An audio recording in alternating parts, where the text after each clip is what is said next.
negatively.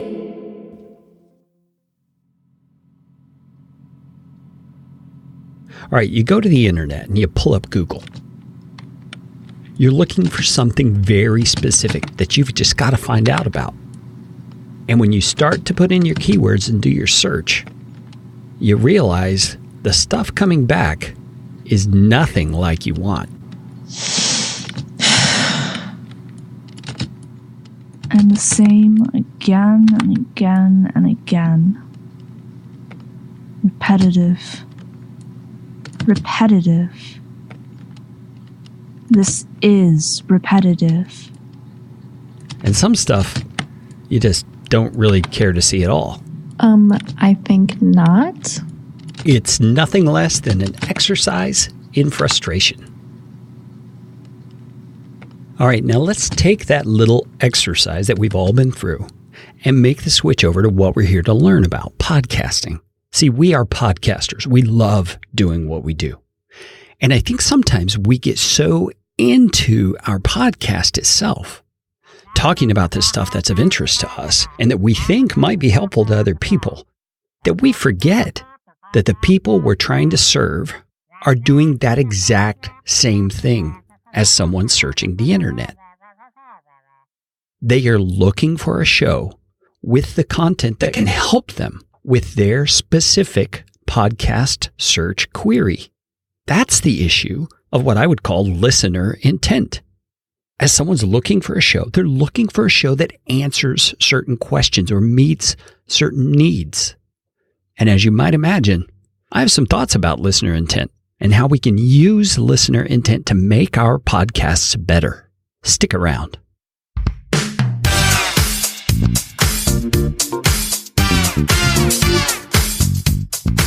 My name is Kerry Green, and I am the Client Happiness Guy at PodcastFastTrack.com, and this is Podcastification. Podcastification is all about you, teaching you how to podcast, how to put into practice the best practices that I and my team have learned in working with hundreds of clients. You are going to podcast better from listening to this show. If you like what you hear on Podcastification, please just hit the pause button, swipe to the sharing function on your app, and share this episode with somebody you know will benefit.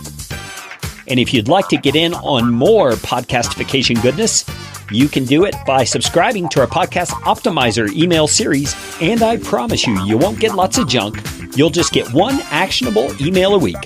Go to podcastfasttrack.com/optimizer.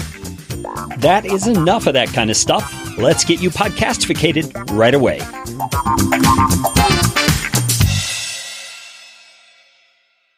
Listener intent really comes down to a way of thinking. When you think about the people out there in the podcastosphere who might be interested in the subject matter of your podcast, you should be asking yourself a series of questions about those people. First, what content are they specifically looking for that you are especially equipped to provide to them? There are two important things there, so let's address them each one at a time. First of all, the content.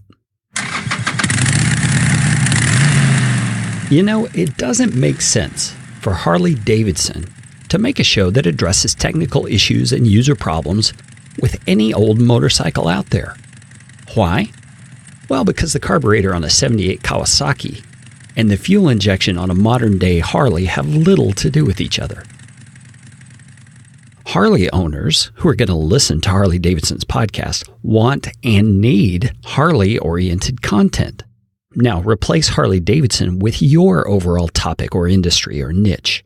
Then evaluate what sort of content are would-be listeners to your podcast actually looking for. If they were sitting at a podcast search keyboard, what is it that they would be typing in? Stop right now and jot down a list of topics.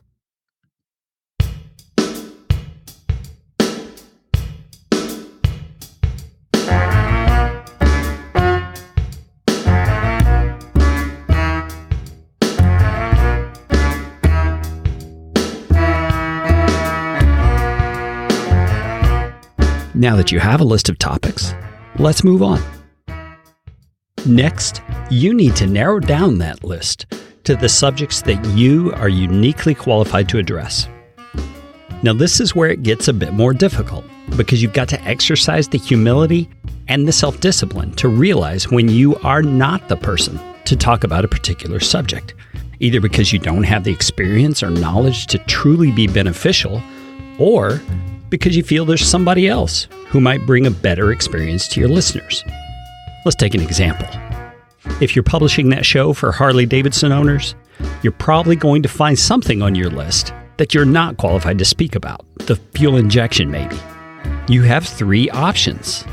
Number 1, have the integrity to not talk about that issue at all, because you don't want to be a fake. I mean, a 17-year-old brain surgeon may be a phenomenon, but I don't think he's really going to serve his patients very well in that case, because he hasn't had the experience needed to do that kind of a discipline.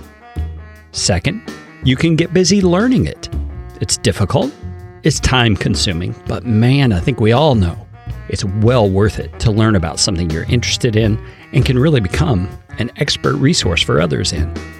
Thirdly, invite on a guest who can speak on this subject. You get to learn while they share their expertise, and you also get to bring a person of value to your audience. I am always going to advocate for learning stuff yourself, especially if you're using your podcast to build authority in your niche or industry. But the other 2 options are okay as well. In the end, you have got to decide on a case-by-case basis what to do with each topic on your list. And a quick aside, your list should be an ever-evolving thing. Keep it someplace that's easy to access and add to it when ideas come to your mind. I personally use a Trello board to capture my ideas for this show using different columns. Let me give you an example.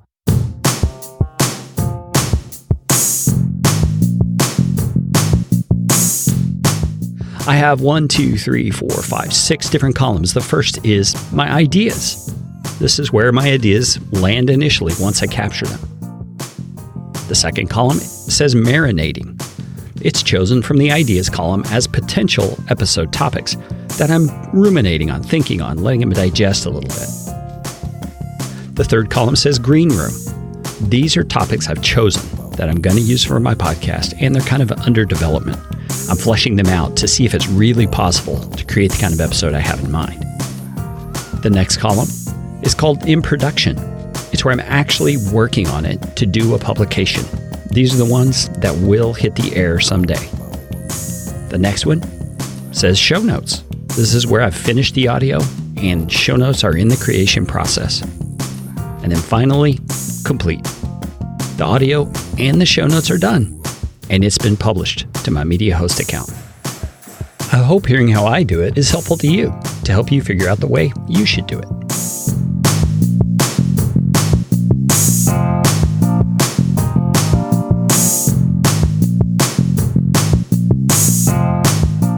All right, so you've got a list of topics you know are of interest to your audience. You've sorted them and decided which you will ignore, which you'll address, and which a guest will take on. So are you ready to go out and make great content yet? Not quite. In my opinion, there's one more important question to ask, and we'll do that right after this.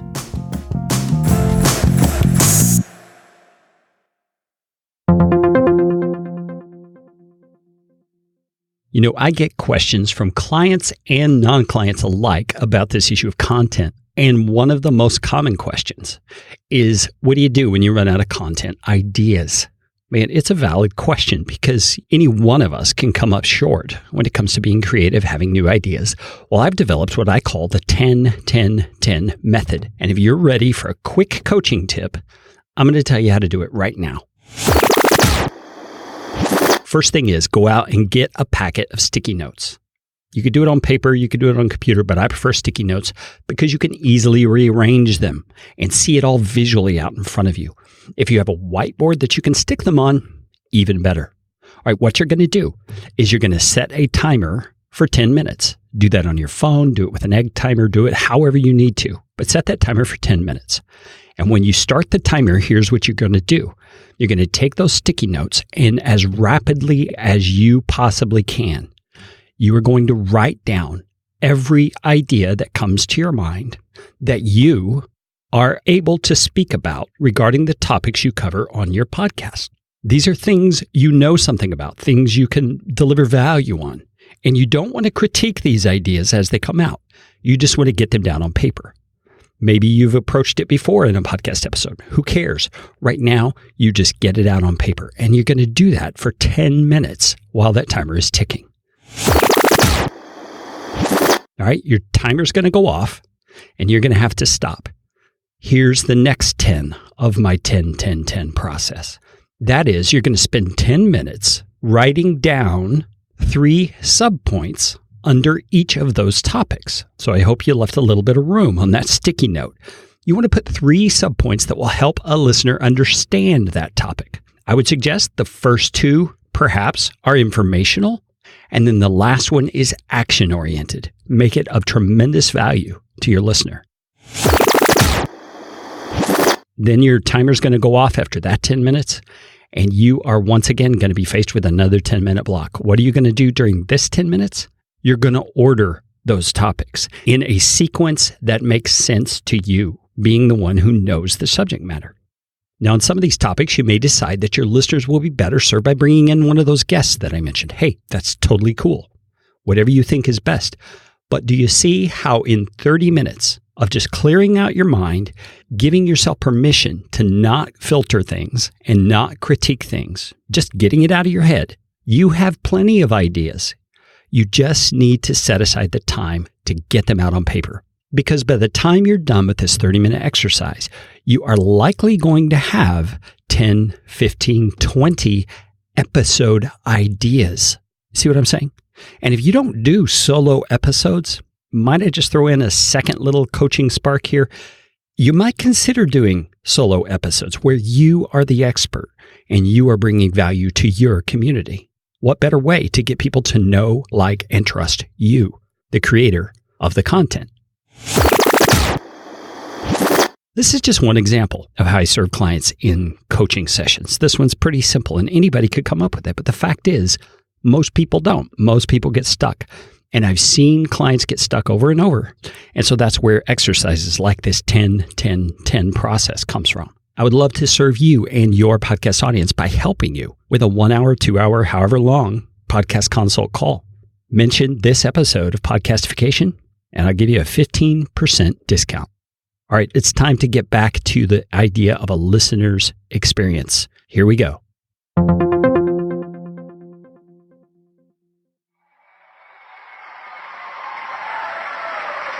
Thank you very much. Thank you. Thank you very much. Good evening, my fellow Americans. I appreciate so very much the opportunity to speak with you. It was the year 2000, and one of the most hotly contested elections in United States history had just wrapped up. Our country has been through a long and trying period, with the outcome of the presidential election not finalized for longer than any of us could ever imagine. Why was that election such a turning point? Well, it's for a lot of reasons, but one of the things that happened was that there were allegations of voter fraud, and there was a hand recount in the state of Florida, and we all became familiar with a funny little term called hanging chads. Do you know what a chad is? It's not that guy you went to high school with. A chad is a little piece of paper that comes out of a ballot in those old punch-style ballots when people would punch through the card to indicate their voting preference. And what happened was a lot of those chads were not fully detached from the card. In fact, some were just dimpled. Others still attached by 2 corners, 3 corners. And in a hand recount, human beings had to assess from looking at those chads whether or not the person who used that ballot really intended to vote in the way that that chad made it look like they may have or may not have. Do you see the problem? Well, this issue we're talking about in this episode, listener intent, may seem the same way to you. How do we really know what exactly a person's looking for when they're searching for a podcast? Well, we've already addressed it from a content standpoint, but I think there's another thing we have to keep in mind, and that is their listening experience. It took me a very long time to get this one to sink into my thick head. Of course, I knew that my podcast listeners were having some kind of experience with my show as they listened, but I hadn't given much thought to what kind of experience it was that they were having as they listened.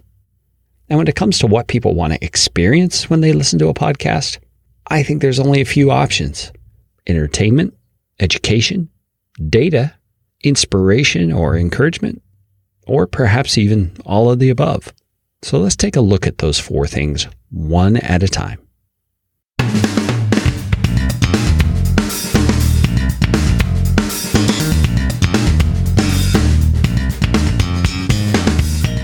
We live in an entertainment-saturated culture. From sporting events to movie theaters to escape rooms, entertainment is in some way part of the tick-tock rhythm of most people's outside of work time.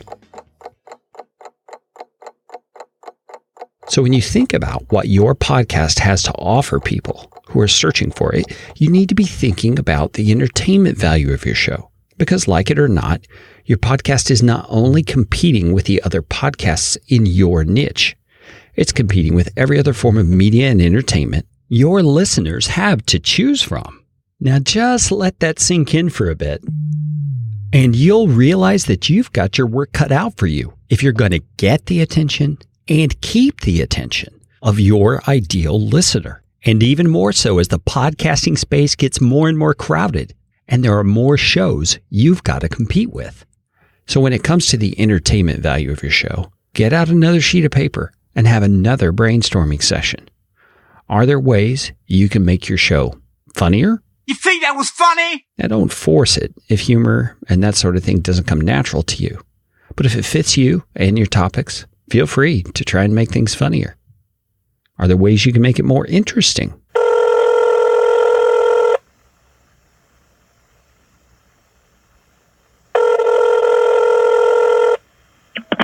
Hello?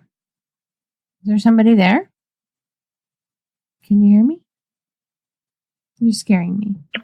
Perhaps tell more stories or get better at your interviewing skills. There are previous episodes of this podcast that explain some of the ways you can do that. Check out episode 113 at podcastfasttrack.com/113 to learn how to improve your interviewing skills. Or are there ways you can make your show more immersive? By that, I mean using sounds or music or effects, much like the experiments I've been doing on this show. Or here's a great idea one of my clients does that you could do as well. The client's name is Roger Whitney, and his show is called The Retirement Answer Man. He's got one segment in his show where he defines common terms within the financial planning industry so that his listeners understand what's meant by the various terms and nomenclature that's used. He'll play this intro. Huh?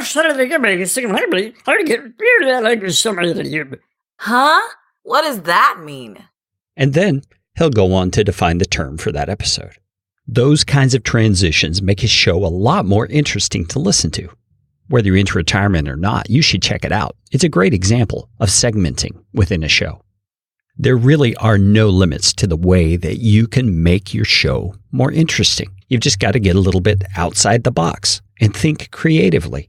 Sit down with a brainstorming group of your family and friends and come up with ideas yourself and just give them a try. Anything you can do to add a bit of pizzazz or spice to your show that actually serves the content and the listener, it's going to be a winner.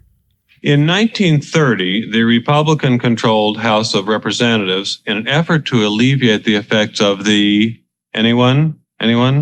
Great Depression, passed the All right, so let's move on to the issue of education. Think of the most boring class you had in high school.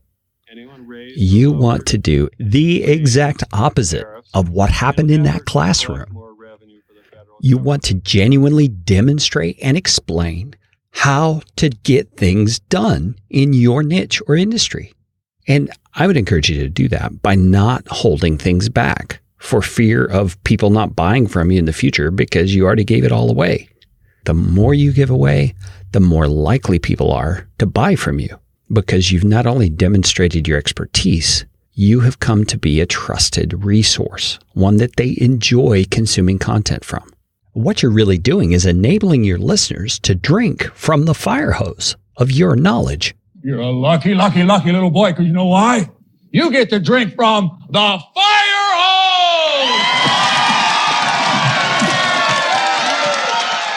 I mean, imagine drinking from a fire hose. I mean, it's just going to blow you away. But nobody's holding back, right? You're getting all the water you need. And please understand, you're not being manipulative or coercive when you do this. You're just being absolutely 100% generous. You're giving them everything they need. It's just that they haven't laid it out in a fashion or a sequence that makes sense. You get to do that for them when they hire you as a consultant or a coach or buy your online course or read your book. You see, you get to be the resource by giving everything away. And they realize once they get into your content, man, I really need some help with this. And you're the one to help them. Incredible. Now, when you're educating people, you also need to be careful that you're not coming across as being cocky or arrogant. Don't be shy about what you know and how you can help. You want to be like an athletic coach or a drill sergeant. They don't mince words. Neither should you. But I would suggest that you take a little bit more of a kind approach than perhaps a drill sergeant does. This hearing, convened on Stardate 42527.4, is to determine the legal status of the android known as Data.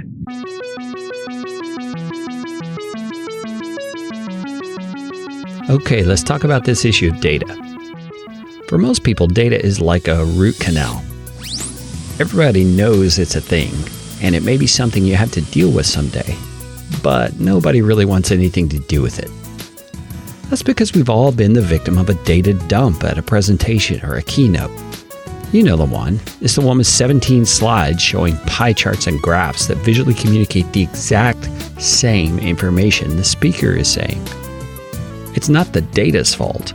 It's the fault of the presentation, the one presenting it. Believe it or not, listeners are searching for data when it comes to podcasts, and it comes in all forms. It could be industry or niche happenings. It comes in the form of stats that can inform business decisions. Share those stats, but do it sparingly and in a clear and fun way. Some suggestions I have about using data. For every stat or data point that you use, provide an illustration or a practical application for your listeners. Make it easy for them to understand why you're talking about something so potentially boring as data. And finally, use data to drive action. You don't want to share the data just for the sake of data. You want to give people things they can do with it.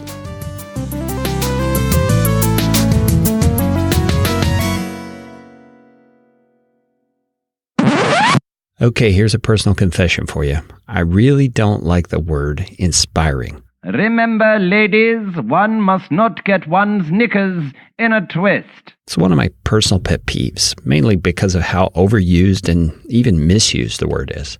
But I get the point. We all need a little motivation or encouragement from time to time.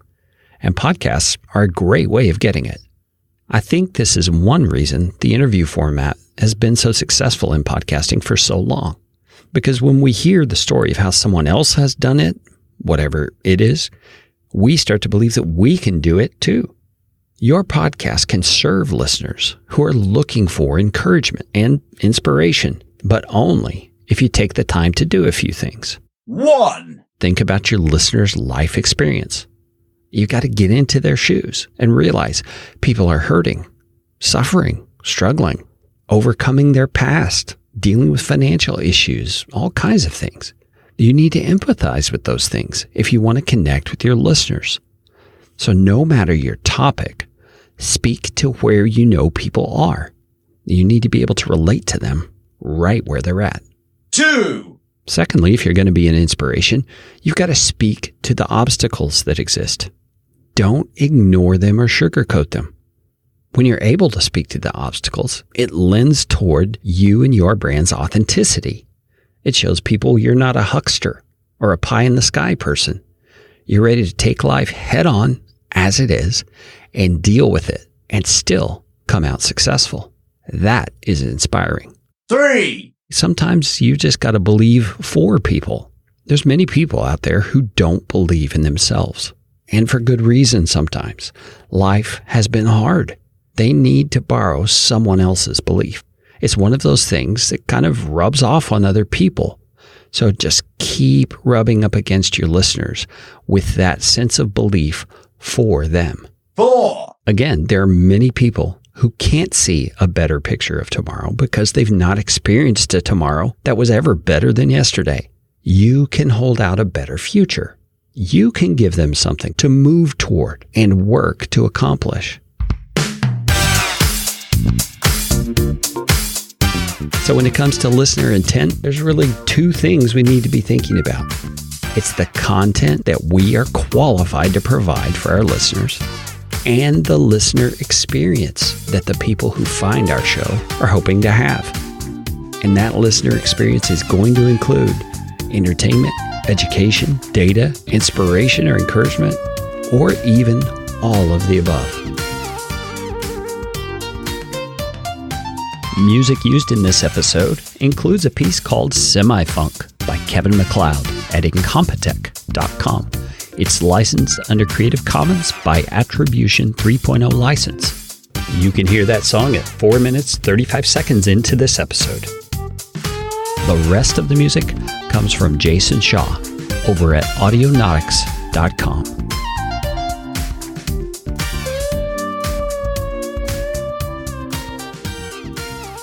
This podcast is brought to you by Podcast Fast Track, where my team provides professional podcasting services without the time suck to you.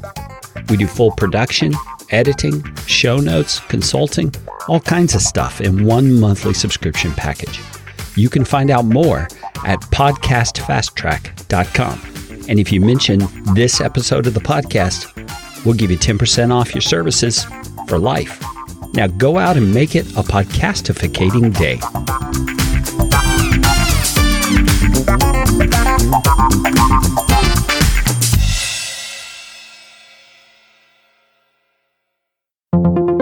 Narratively.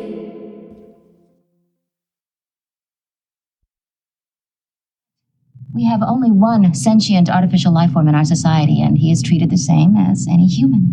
The same. He is equal to a builder. That's right. He works on a ship just like you and I. He wears the same uniform I do. What is his designated number? He has a name, like the rest of us. Data. Data. I would like to be acquainted with this Data.